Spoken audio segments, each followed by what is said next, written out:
అండి, welcome back to my channel. ఈరోజు నేను మామిడికాయ పప్పు ఏ విధంగా ప్రిపేర్ చేసుకోవాలో చూపించబోతున్నాను. దానికోసం ముందుగా మనం పప్పును తీసుకోవాలండి. పెసరపప్పునైనా లేదా కందిపప్పునైనా తీసుకోవాలి. అలానే ఒక మామిడికాయని తీసుకోవాలి. పప్పుని ఏంటంటే బాగా కుక్కర్లో వేసి బాగా స్మాష్ అయిపోయిన వరకు కూడా ఉడికించుకోవాలండి. బాగా మెత్తగా ఉడికిపోయిన తర్వాత పక్కన పెట్టుకోవాలి.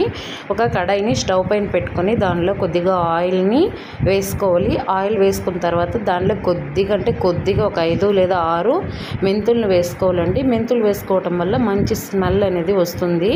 అలానే దానిలోని పోపు దినుసులు వేసుకున్నాను. జీలకర్ర, మినపప్పు, ఆవాలు వేసుకున్న తర్వాత కొద్దిగా ఫ్రై అయిన తర్వాత 2 ఎల్లుల్లిపాయలను తీసుకొని తలకొట్టుకొని వేసుకోవాలి. వేసుకున్న తర్వాత 2 కరివేపాకు రెబ్బల్ని వేసుకోవాలి. తర్వాత దానిలోని చిన్నగా కట్ చేసుకున్న ఉల్లిపాయలను కూడా వేసుకొని దోరగా ఫ్రై చేసుకోవాలండి.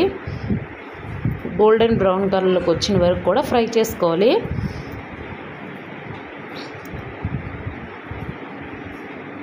దానిలో 2 ఎండుమిరపకాయలను కూడా వేసుకోవచ్చండి. బట్ నా దగ్గర ఎండుమిరపకాయలు లేక నేను వేయలేదు.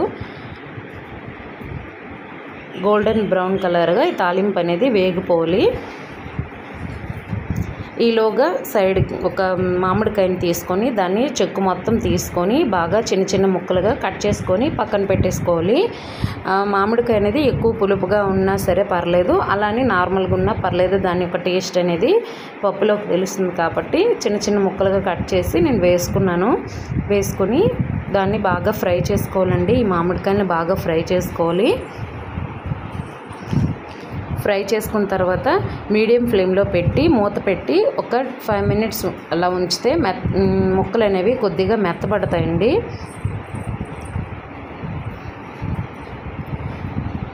గరిటతో కలుపుకున్న తర్వాత ఈ స్మాష్ చేసిన పప్పుని దాంట్లో యాడ్ చేసుకొని కలుపుకోవాలండి.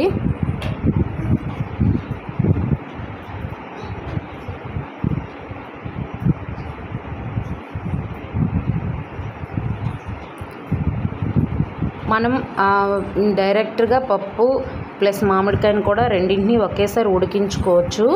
కానీ నేను వేరువేరుగా చేశాను. దానిలో రుచికి తగ్గట్టు సాల్ట్, పసుపు, అలానే మనకి కారంకి తగ్గట్టు కారాన్ని కూడా యాడ్ చేసుకొని కలుపుకోవాలి. కొద్దిగా గరం మసాలా పౌడర్ని కూడా యాడ్ చేసుకొని కలుపుకోవాలి.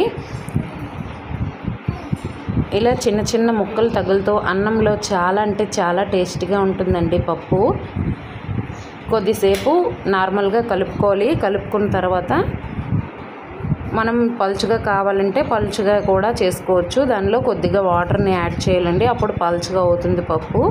మనం రోటీలోకి అయినా సరే తీసుకోవాలి అంటే వాటర్ వేయాల్సిన అవసరం లేదు. రైస్లో తీసుకున్నప్పుడు కొద్దిగా వాటర్ వేసుకుంటే పలుచగానే ఉంటుంది, టేస్టీగా ఉంటుంది. నెక్స్ట్ ఒక 5 మినిట్స్ లేదా 10 మినిట్స్ కొద్దిసేపు మరగనివ్వాలి. మరిగిపోయిన తర్వాత స్టవ్ ఆఫ్ చేసుకొని వేడివేడి అన్నంలో తింటే చాలా అంటే చాలా టేస్టీగా ఉంటుందండి. ఒక సంవత్సరంలో ఒకేసారి మామిడికాయలు దొరుకుతాయి కాబట్టి ఇలా ట్రై చేయండి, చాలా బాగుంటుంది. నా వీడియో నచ్చినట్టయితే లైక్ చేసి షేర్ చేసి కామెంట్ చేయండి తప్పకుండా. బాయ్.